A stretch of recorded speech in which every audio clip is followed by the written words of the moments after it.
ವೈನಾಡು ಭೂಕುಸಿತಕ್ಕೆ ಬಲಿಯಾದವರ ಸಂಖ್ಯೆ 6ಕ್ಕೆ ಏರಿಕೆ. ಮತ್ತೊಂದು ಶವ ಹೊರತೆಗೆದ ಎನ್ಡಿಆರ್ಎಫ್, ಉಳಿದ 3 ಶೋಧ.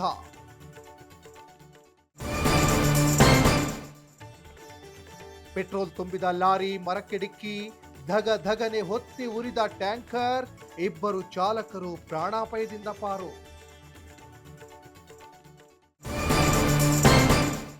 ಎಸ್ಐಆರ್ ಪ್ರಕ್ರಿಯೆಯಲ್ಲಿ ನಿಯಮ ಉಲ್ಲಂಘನೆ, ಲೋಪ ಎಸಗಿದ 35ಕ್ಕೂ ಹೆಚ್ಚು ಬಿಎಲ್ಒಗಳಿಗೆ ನೋಟಿಸ್, ಗುಂಪಾಗಿ ಫಾರಂ ಹಂಚುವಂತಿಲ್ಲ ಎಂದು ಚುನಾವಣಾಧಿಕಾರಿ ವಾರ್ನಿಂಗ್.